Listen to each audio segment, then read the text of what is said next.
this is like probably about a year before he died. He was like, come play guitar, come. And I was like, I'm not going on stage with Prince. Really? I was a little scared, but I snuck into the concert regardless. And I was in the corner and he saw me. And my last memory of him was like, he's playing bass and he saw me hiding in the corner and he just mouthed like, coward. That's the last thing he said. Congrats on the 20th anniversary release. Thank you. It's been a minute. You're not a looking back person to me, though. You know, it's funny, like, because I just toured across Canada. I started in Whitehorse. I went all across. And it was really that started to make me realize, because I had, like, you know, people coming out to the shows that were my age, and then they had their, like, 20-year-old or an 18-year-old or 19-year-old, you know, child. And I was like, this is, and they kind of knew it. And I was like, it's interesting that this record has transcended just the time period. I think a lot of artists are always like, my new stuff, my new music, and people don't like to look back. But I think I listened to the record when I found out we were going to do this 20th anniversary, and I had to like unearth new songs and like actually go into my hard drives and like, what do you have from that time period? And then I actually sat down and listened to the record, and I was like, yeah, I could celebrate this. I think it's one thing to celebrate, but I think if you're in this position of having a record that lasts 20 years, you should really just listen to it. And if you feel that it still strikes a chord, I was like, I don't even remember that person. So I thank God for that person for informing me about who I was. I think it's just more information about yourself. You know, that's why, you know, it's a record because it's a record. Yeah, it's literally a record of time. It's a recording of where you were at that period. Who you were then. Yeah, where you so were I then. think, and it was a fun time, and it was also just an amazing time for Toronto. All the other artists around there, whether it was like Socrates, The Rascals, Metric, Sam Roberts, it was a time. It wasn't just, as Bob Dylan always likes to say, it's like, it's not just about you, it was the artists you were around and were hovering around that actually helped you create that.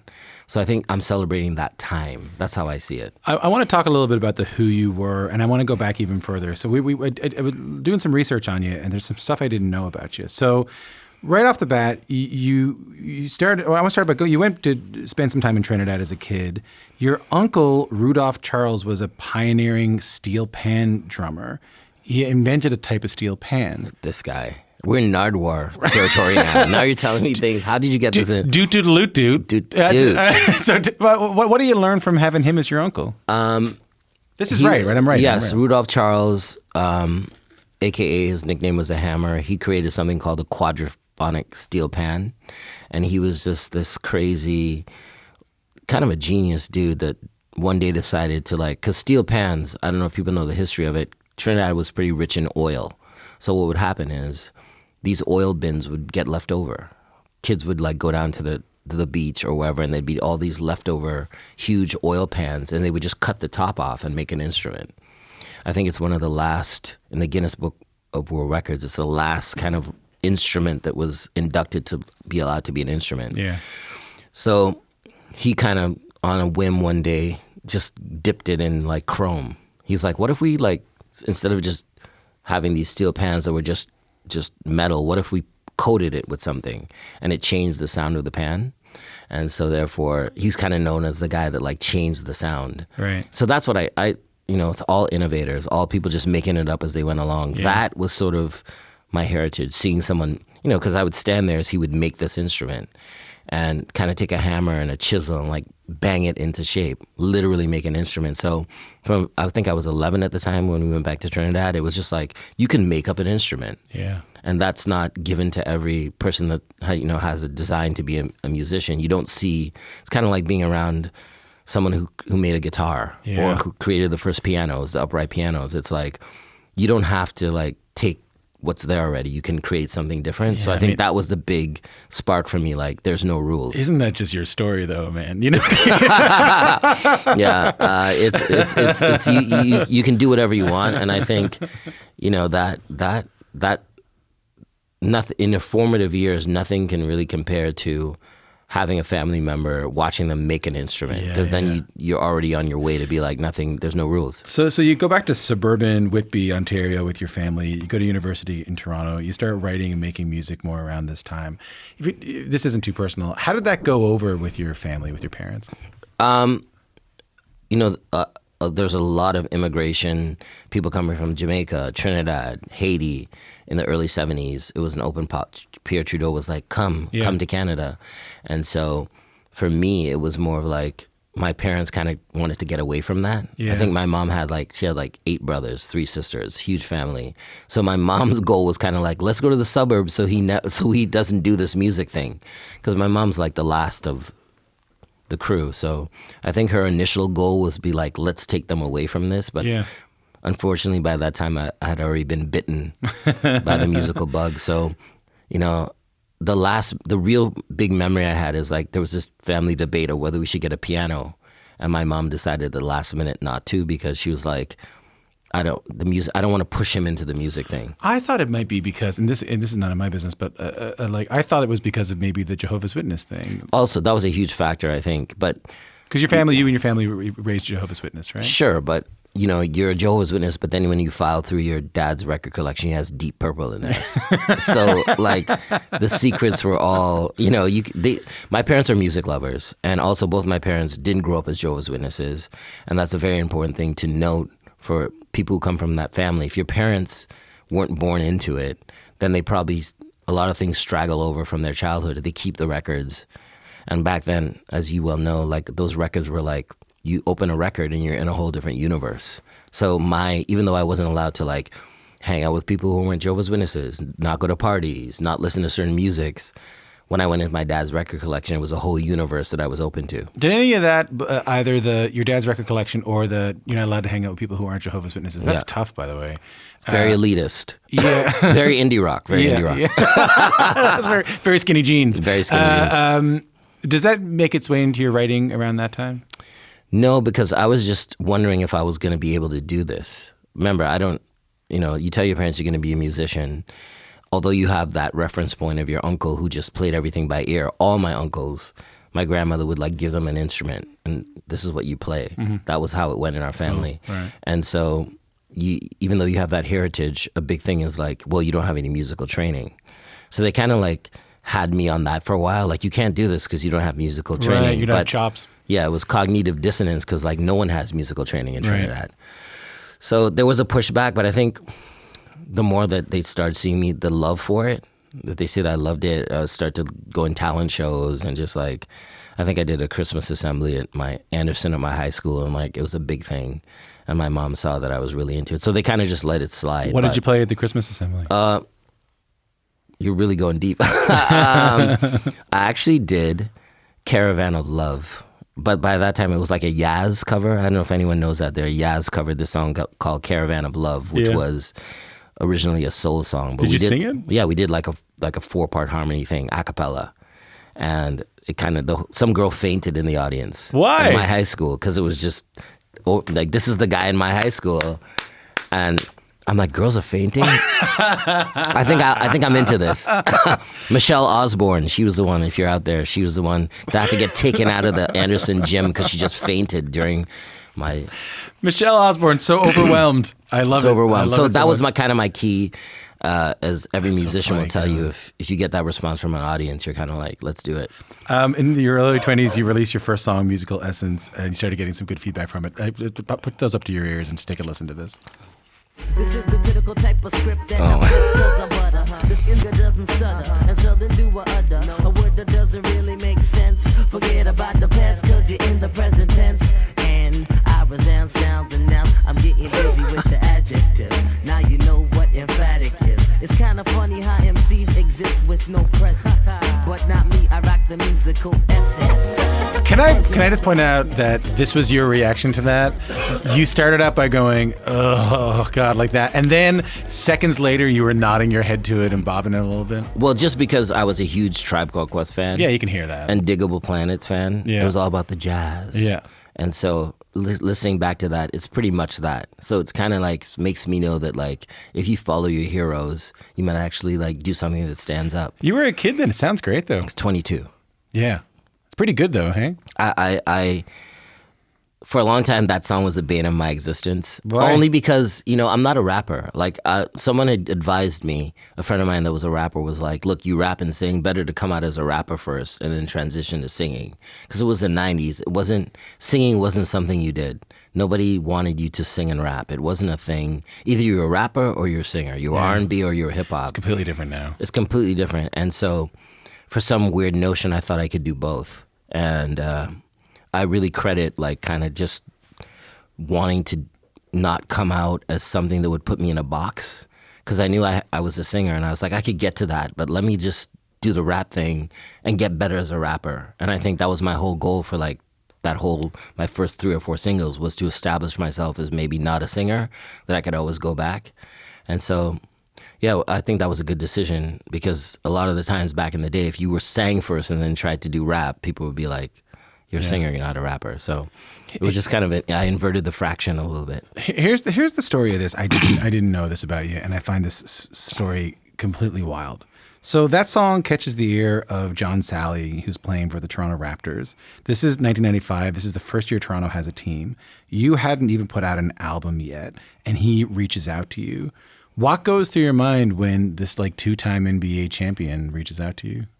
I thought it was a joke. So my brother, who was in Michigan University in scholarship, I just toured the Rascals, shout out to the Rascals, I opened for them across Canada on the first Much Music hip-hop tours, Me, Rascals, Ghetto Concept. And I called my mom from the road, and she's like, how are you doing? Are you being good? My mom was doing the whole checkup thing. Were you? Yeah, I was good. Okay. I was a Jehovah's Witness. There's nothing I can do. I was already programmed to say my prayers every night. Right, I understand. So she's like, this guy John Salley keeps calling. I was like, Mom, that's this kid Drew. He just prank calls everybody. And I called my brother. I was like, how's the tour? He's like, how's the tour? I was like, yeah, Drew he's prank calling Mom. He's saying he's John Salley. He's like, what an idiot. Like, why is he doing that? But he left this weird phone number that I should call back. He's like, well, what's the phone number? And the area code was like 504. And he's like, where's he say he's calling from? I'm like, North Carolina. And my brother's like, that's a North Carolina area code. You should call it.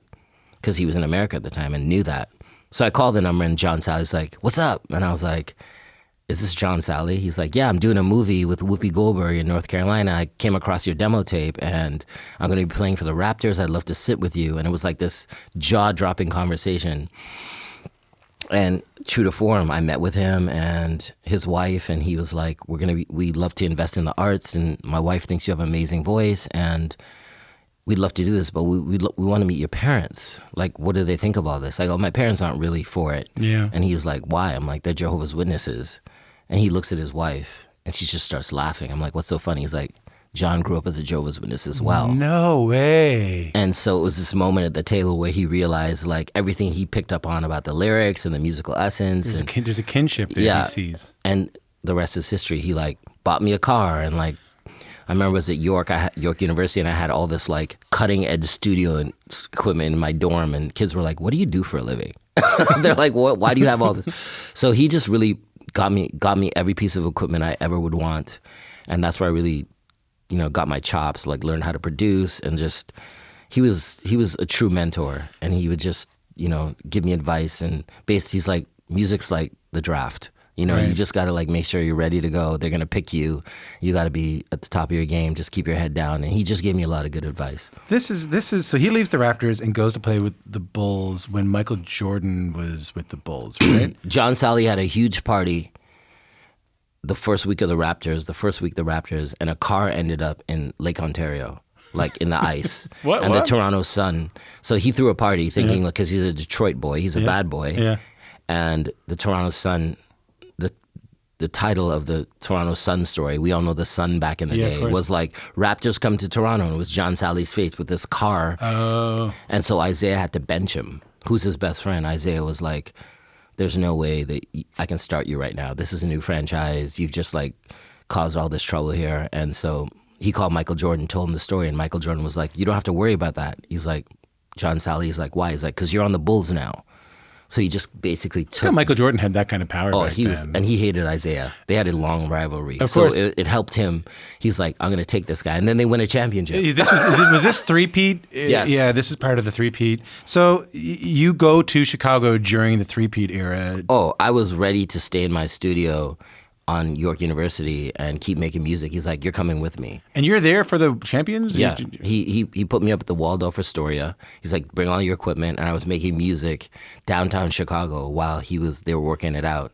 Do you remember the night they won the championship? Were you there? I wasn't there. I never went to games. Again, my Jehovah's Witness persona was like, Kevin. stay away from this weirdness. You know, but I met Michael Jordan once at an after party, and it was incredible.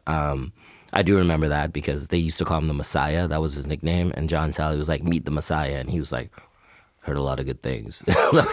So yeah, I did. That was also, he did it. He's like, you need to get out of Canada. Again, like a true mentor. Part of it was selfish because he kind of wanted to bring this artist that he had from Toronto and say, I'm taking this guy with me. But he really just wanted me to see what America was about. Well, then he takes you to L.A. and when he goes to join with Shaq and Kobe.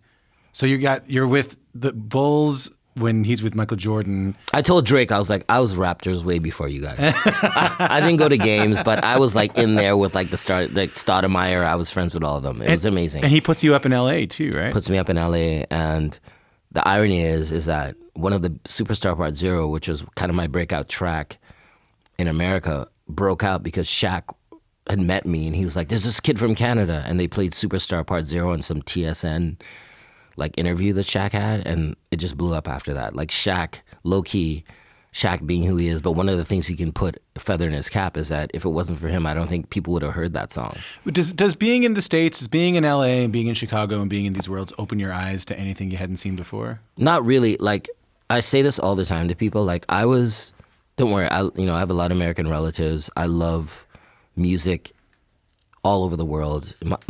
My greatest, like Q-Tip, Bob Dylan, all these people are American that influenced me. But I was always like, Canada's new territory. If I can have a career in this place that hasn't had an artist yet, there's no black culture. I shouldn't say there's no black culture, but we hadn't really come into our own yet.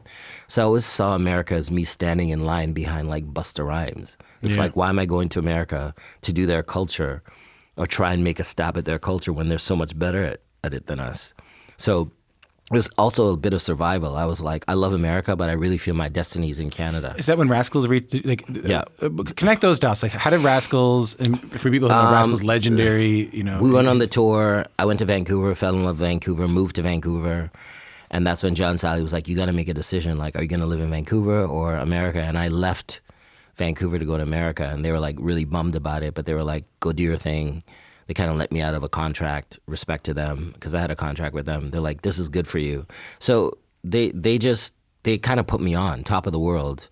All that was happening at the time too. Aside from this American side, Quentin Tarantino side plot, the other plot was things were happening in Canada. I got a record deal and the Rascals were blowing up, and they put me on this track, Top of the World, that actually started to do well in Canada. So if it wasn't for the Rascals, I wouldn't be here. Really? Straight up. They nurtured me. A lot of like my live performance, they were like, it's good, but you need because they were really good live performers. They schooled me on that and just showed me how to really record in the studio. I wrote a lot of songs on that record and made a lot of beats for them. So a lot of my production and live experience happened because I was down with Figure 4, which at the time was the Rascals, Cardinal, and me. That was the crew. So I was just soaking it all in, you know? You have the experiences building up in you, your family in Trinidad, your religious upbringing, your university friends, your experience in Chicago and then in LA, and then hanging out in Vancouver with Rascals. All leads to Exit, your first album, puts you on the map with songs like this one. Bring it. Heaven only knows, 'cause I don't understand. Understand now. Won't you tell me, please? Tell me. What's the master plan? Master plan. Spent so many days sitting on a cloud. Heaven only knows. Only God knows. So I'll just move Yo, around. tell him. Now I break out of my physical shell and exhale past the so-called body. Used to go to the party, but now I sit and chill with the pen and the pad, dropping ill philosophical science. Me and my It's dad. really good, hey? You know what's funny about I remember when that song was finished because the music behind it was kind of like this Russian waltz that we were fooling around with, the music behind it. And I'd finished it, and Kimo, who's the Rascal's DJ came in the studio right when we were mixing. He's like, "This is great. Where are the drums?" I'm like, "There's no drums." Yeah, I noticed that too. And he was like, "Are you crazy? You need to put drums on this." And it was like, I think that was the diverging point where I was like, I'm just gonna do what I feel. So I could talk to you about Exit all day. This is the Joyful Rebellion. 100%. And we're not even at the Joyful Rebellion part of this thing yet. It's all the same. It all led to the whole thing. Well, here's my question about that. So I when I'm doing research on this, Exit comes out. You release it saying it was your first and your last because you were going to leave the business. Right. But then you don't. You go back into you go back into the studio and you come out with Joyful Rebellion. What was going on? What made you want to quit, and then what made you decide not to quit?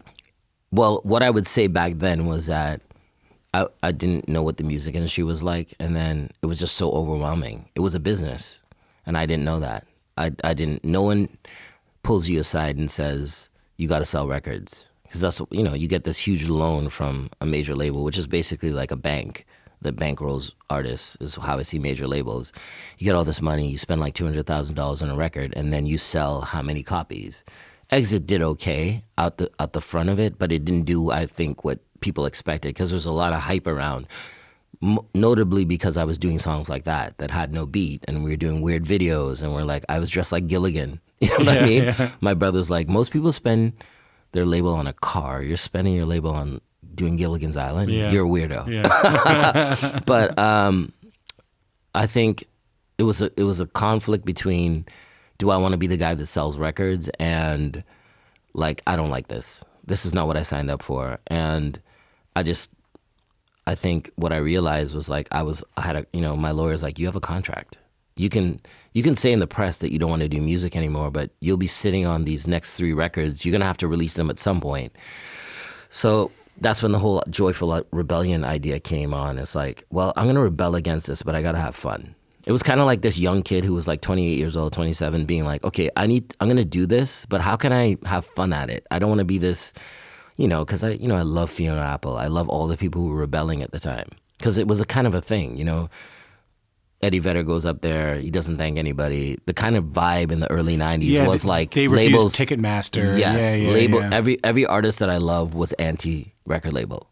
And so that kind of, the people who I loved were against it. So I thought I'd just be against it too. You know what I mean? That's I think where when you're Joyful young. Rebellion comes from. The Joyful Rebellion part is, okay, I'm going to be rebellious in the musical aspect of it and the way that I dress and look. But if I'm not having fun at this, then why am I doing this? There's fun, but there's other stuff here too. Could we listen to the first track on the record song? I look to the heavens above to spread love, but MCs keep faking, hoping to make the bacon. Man is mistaken, cause who we are is not physical, very mystical, with the mind non-typical, but they want the cash flow. They steady scheming for the #1 spot. These MCs, they won't last though. I really feel somebody. Yeah, okay. That's MC Murder off of Chaos's 2004 album Joyful Rebellion, celebrating its 20th anniversary with a new reissue. We were talking about, I want to have fun while I do this, I want to enjoy myself, and I was like, but the first track is it's very skeptical, it's a very mistrusting song, but now I maybe am understanding it's a little dark. Again, the Fugees, they changed it. They were on the cover of Rolling Stone. Here are 3, a trio of West Indian cultured. Lauryn Hill was singing and rapping. Again, it's all timing. You can't write this. I was like, I think I'm the 4th Fuji, kind of. It was kind of this thing where it was like they gave me hope because they were doing well and they were saying what they wanted to say. But the formula that they presented was, okay, we're going to have super fun on this song, and then we're going to do a hip-hop song. It was this kind of thing where that record, and I was telling a friend about this the other day, is like every song on that record is, I'm going to do a dark song, then I'm going to do something happy. Crab Bucket, then Men I Used to Be. But that dark song it must be about the music industry at the time. It was just about, if you get caught up, MC Murder, the concept of that is that if you want to stay alive as a rapper, you can never leave rap behind. Regardless of how many records you sell, if you do a super pop song like Crab Bucket, you can't just make a whole record of that. You've got to kind of serve the dark fun of rap. Because rap, remember, it was Mobb Deep time. It was street rap. It was Big L. It was Jay-Z. It was all these people who were doing street records. And to get credibility as a rapper, you couldn't just do party tracks. So the MC Murder part was a reminder to me. It's like it's all around me in the sense of your career might thrive, but you won't be respected as a rapper if you don't come with some kind of dramatic, lyrical, something that's like Prove yourself. Exactly. You got to prove yourself to these people so that you're allowed to do these pop records. Let's listen to another song on the record. I tried it, I couldn't fight it. Now I just wanna get back to me. Oh, baby. Ooh, ooh, ooh. Back into the man I used to be. Things that I said I wouldn't do, I did them. Secrets below the surface, the truth I hid them. As mankind is past, the can erase. What are the things, so the line is, the things I said I wouldn't do, I did them. Secrets below the surface, I hid them. What does that line mean? Make another record? What are the things you said? The things you said you wouldn't do is make another record. And Well, you know, I played Crab Bucket to one of my best friends when the record was done. And he was like, you finally did it, huh? Because it was super pop. And he was like, do not release that. I just saw this Andre 3000 interview where he played Hey Ya to one of his friends, because he's a friend of mine as well. And his friend was like, if you come out with this, you will not, your career's over. because they weren't rapping? Because it's pop. Yeah. Because it's singing. Because it's fun. Yeah. Because it's the joyful part of the rebellion. Right. So I was really, really just kind of hung up on, is this record going to blow up? Like, you do it, and then after you realize, I've done this thing. I've created this thing. I created a monster. You know what I mean? And you got to reconcile with that. And I think because I recorded Crab Bucket so far ahead of the record and handed it into the label, and all the A&R guys was like, this is a hit record. I was like, I got to balance this out by some. So it was just talking about, a lot of that record is referencing that, okay, if this does what people say it's going to do, I got to make sure I got these songs that like mean something. Hold on, this is fascinating. The Crab Bucket came so early that you knew it was going to be a hit. And a lot of these songs are about recognizing that you're going to get a bit of a hard time for that song and that you are going to be changing. And a lot of the songs are references to this song that's going to be a hit that's also on the record. Yeah. Like, how many times on that record am I like, record company this, and the record company's evil, and da-da-da. It was just like all me trying to balance out the fact that I had this burgeoning thing that might end up being a pop record. Let's hear it. Walking down Young Street on a Friday. Who walks down Young Street? Well, we walking down, it's Queen Street, but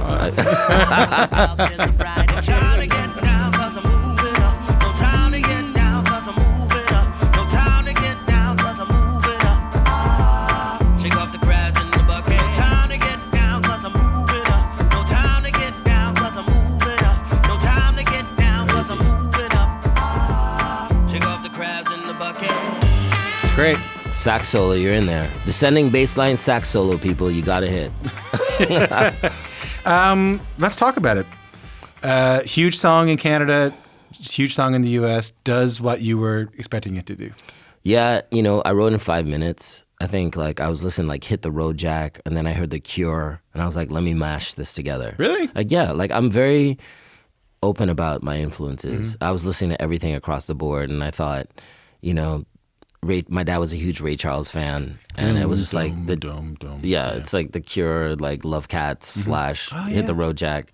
It was. I remember hearing it coming out of people's cars, like walking around Toronto, being like, okay, what now? Like people would see me on the street and be like, Crab Bucket, and it became a thing. And so it was a thing. It was a learning curve because nothing had happened like that in Canada before. Like we had Maestro, we had Mishimi, but no one had like aggressively made a pop record. It was kind of a no-no. Getting Junos and being on the radio was like, that was a no-no from the Black community's perspective. No one really respected that. Did you feel that? I did. And I think any kind of like turning up my nose. I recently saw a picture of this promo picture of the day I won like a bunch of music awards, and I had the awards turned down in the picture, like they were, and I was like, what were you on? It was just like sort of like, I can't explain it. I don't know if anyone else can relate to this. It was joy and embarrassment. It was joyful rebellion. It was like, I'm happy that I'm doing well, and my parents are like, you've won awards, you do all that, so your parents go, you did it. But then there was this feeling of like, there's got to be some kind of fallout from me making such a pop record. So the best thing to do is sort of like get to it before someone else gets to it. Yeah, like kind of like I was always had this thing on my shoulder, like diss yourself before people do it. Do you like that song now? I love it. It's one of my favorite songs to perform because like the joy it brings people.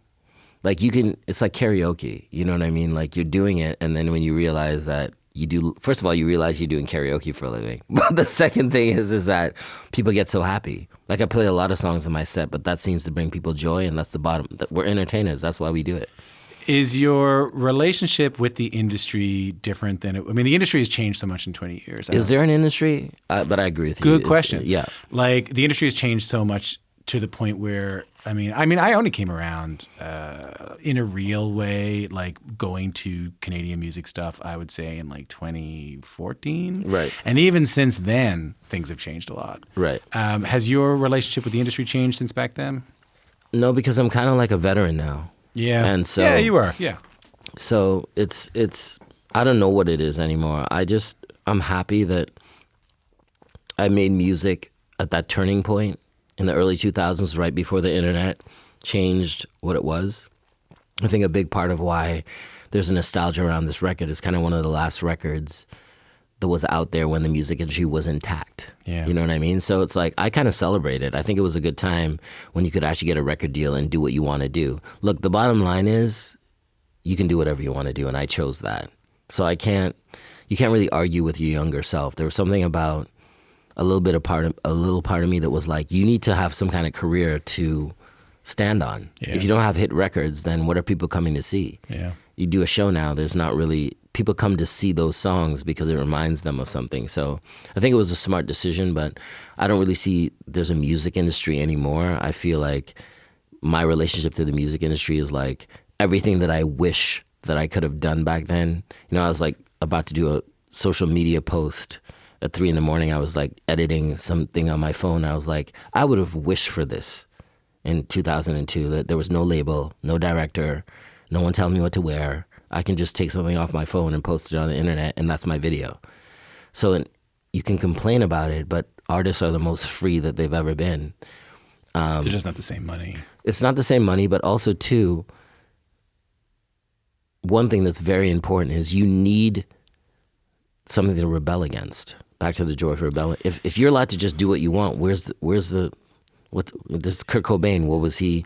Everybody that we loved where they're trying to do something against the system. And now that system's not there, you don't really get the artists that figure out how to do what they want to do in the system and kind of fool the corporate guys. No, just let me do this, and then you get to do what you want to do. That doesn't exist because you're just allowed to do. It's like your parents going, "Yeah, you can go wherever you want." It's not the same as sneaking out. Yeah, you're right. I had this conversation with someone the other day. He was like, I don't know, man. What happened to all the alternative music? And I was like, alternative to what? Yeah. There's no mainstream, so how can there be alternative music? Well, there's that Buddhist law of interdependent origination, which is that you got to thank your oppressor, because without your oppressor, you wouldn't fight. And now there's no oppressor. So in my opinion, the music's not as poignant because everyone can just do whatever they want. They can call themselves whoever they want. They can do whatever they want. But there's something about the type of artist that has to figure out how to be who they are in that whole policing. You know, you're being policed. So how am I going to do this? There's a game to that. There's a cunning to that that's gone. And so now everyone's just allowed to do what they want to do. And it's not as interesting, in my opinion. I got 2 stories I want to get from you before you go. One is there's bonus tracks on this record, and I heard that Prince once told you to keep a vault of your music. 100%. Can you tell me that story? Nelly Furtado, again, shout out, also someone who she's also in the Crab Bucket video in a scene, but Nelly Furtado was a huge champion. She got me my manager. She basically got me a record deal. She was like, came to every show, and she was like, hey, Prince is playing Toronto, and he was living in Toronto at the time, and she was like hanging out with him. He wants you to come to the show because his wife was a Jehovah's Witness. You can't, 6 degrees of everything. 6 degrees of Jehovah's Witness. It really keeps coming back to people being Jehovah's Witnesses. Right? It's a secret Jehovah's and Larry Witness. Graham, who is from Sly and the Family Stone, who is his bass player, who's Drake Graham's uncle. I don't know if everyone knows that, but Larry Graham, who played bass in Sly and the Family Stone, is Drake Graham's uncle, is also Jehovah's Witness. Is Drake's uncle is Larry Graham, his dad's brother. Exactly. So he was the first person I saw because I went to the show. They have this huge backstage party after where all the musicians have to attend because what Prince does is he plays the show at the after party, so you have to look good. He does this thing where it's like, you can bring whoever we want to the after party, but you're going to be up there so you better kill the show. That's kind of his tactic to get his musicians to operate at the maximum. So Larry Graham comes over to me. He's like, "You're Kevin, right? Chaos?" He's like, "Yeah." He's like, "What congregation are you in?" And as soon as someone says that, you're like, "Oh, you're part of the thing." Mm-hmm. And I was like, "Oh, so Prince is here. This is a religious intervention." Because he had recently become one, and he came out in a red jumpsuit sucking on a lollipop. It was like out of a movie. A super low voice. He's like, "Nice to meet you." Prince Was like, "Nice to meet you. I like that song, Superstar. That's my favorite song by you." I'm like, he's like, "Do you know that's a Miles Davis sample?" I'm like, "I don't know that. I didn't know that." He's like, "You should know that." And thus the conversation began. Like, "What's your deal? Like, you know, like, what label are you on?" EMI. He's like, "Don't give them any more music. Stockpile your music. Keep it for yourself. Give them something, but keep some. Do you have a vault?" I was like, "No." He's like, "Get a vault." I go, "What's a vault?" He's like, "All the music that the record label will never use." And I started doing that. That was 2010. I started stockpiling music. And so eventually he got to the question. I was like, "Why aren't you Jehovah's Witness anymore?" And I was like, "Well, I kind of grew up in it." He's like, "That's not an excuse." And I was like, "It's kind of like growing up rich." He's like, "What do you mean?" I'm like, you didn't choose it. It's like being like a Nepo baby of religion. Your parents are in this thing. So I had to find it myself. He's like, "I don't know about that." I'm like, "You're Prince. You had fun." And he just ended the conversation there. But he had fun. He lived his life. Have fun, yeah. He lived his life and then became a Jehovah's Witness. Yeah. I never had that opportunity. And I think he got that. I don't think he's ever had that conversation. I could tell he was kind of like, this is new. Like, no one's ever replied like that. But he was really super gracious, gave me his number. He played Vancouver, and he wanted me to get on stage with him. This is like probably about a year before he died. He was like, "Come play guitar, come." And I was like, "I'm not going on stage with Prince." Really? I was a little scared, but I snuck into the concert regardless. And I was in the corner, and he saw me. And my last memory of him was like, he's playing bass, and he saw me hiding in the corner, and he just mouthed like, "Coward." That's the last thing he said. You know what I mean? Because Prince is not human. He gets it. He knew he wanted me to be on stage with him, but so Kevin, that's the best story I've ever heard in my life. Yeah, he mouthed "coward" at you. He mouthed "coward," and then like I went on the tour bus with him after, and I said, "Look, I know 4 chords." Like he's like, "You should have came up and played those 4 chords." I knew. So he's like, funny. "E and F, right? You're an E minor and F. We were. It was all rigged. It was ready for you." I just love it so much. So yeah, he. That was like kind of a Back to the Future moment. In talking to him, I evolved so quickly from a 20-minute conversation. But he really, really, really like passed on. Just keep all the music you have and don't spend it all. It's like kind of like your bank account. Just keep some. And like when you talk about, unearthed tracks and bonus tracks, a big reason that, when Universal's like, "Do you want to celebrate the 18th anniversary of, last time we talked, it was Atlantis. Now it's the 20th. In January, it's the 20th of, 22nd of Exit." I have these tracks because I've polished them and kept them and kind of looked back at them and went into the vault and been like, worked on them a little bit. So they're old songs, but I've always harvested them as these things, these gems that I could kind of use in the future. And I think that was his influence. Like, don't give away everything. Don't put everything out. Don't drop songs every week. Just keep your songs and use them accordingly. Lest people think that this is a wrap-up interview, you have a new album coming out. Last time we talked, you told me a little bit about Drake overseeing it, and he offered to pay for it. You told me the great story about it. I heard this story that I wanted to hear from you, about how he gave you the money. Yeah, duffel bags. Tell me that story. So I was in Vancouver at the time, and Matt Babel, who we all know, he's kind of like my project manager on this. He's really good friends with Drake. He kind of was like, Drake wants to do this. He was kind of like the middleman in the whole thing. And so it came time to get my advance, and he was like, "Yeah, we're just going to give it to you in cash." And it was a lot of money. So my brother rolled up to Drake's house and he still has pictures in his trunk of like duffel bags of cash. Can I be honest with you? That sounds terrifying to me. To have that much cash. But Drake is like, he's like King Midas. He's sitting there. He's probably got vaults. Do I want to talk about vaults? So he what a dude. Like, and he gets it as well. He also knows that. And you talked about what's my relationship to the industry. There's a good kind of not a wrap up, but a good kind of segue. It's like, if I go to Universal or EMI or any RCA and I'm like, I want to make a record, they'll give you like $20K to make a record. Those records, these songs that you're hearing with string sections and saxophones and MC Murder and like the Vancouver String Orchestra costs hundreds of thousands of dollars. I think I spent $400,000 making Atlantis. I remember because the label's like, you're at $378,000. You only have this much left. What are you going to spend it on? And so that money isn't really thrown around. So Drake's condition was like, I'll give you this money, but please make a Chaos record. Please don't make a record in your basement. Please go get the string sections. Go get your friends. Get, Bryan Adams is on there. Do it. Make a Chaos record make an Exit or a Joyful Rebellion as it would sound now. And I think, knock on wood, I did do that. And a big shouts out to him because as a businessman, he's smart enough to know it's like for this guy to do what he did, he came into the industry at a time where they were giving out that money to make a record. So that was really more of the Drake play aside from the whole cachet of that. It's more of like, here's a guy that realizes himself how much it takes to make a record of that quality. So, I'm sure Universal would have given me a quarter of that. And so they were happy to hear that. But he's also part of it. He's an executive producer now. So it's just all business. It's beautiful. And it's a good example of, a lot of rappers and musicians who are older are always like, especially in the Black community and street community, are like, people don't respect old rappers, but rappers who were there before them. But in this example, here's a kid that really does. And I'm grateful for it. Last question. Best piece of advice that's helped you guide yourself through this whole story? Man, there's so many, but I would say just trust yourself. Back into my idol, Bob Dylan says, if you can't trust yourself, how can you trust your mistrust of yourself? And I've always, you just go with your gut. If you can't trust yourself, how can you trust your mistrust of yourself? Because you're just lost. Because you don't even trust yourself. So even if you doubt yourself, that's the same person. So just trust yourself. Might as well GWG, go with the gut. It's pretty good. It's pretty good. I can see how it's... You heard it here first. If anyone ever says GWG, I started it.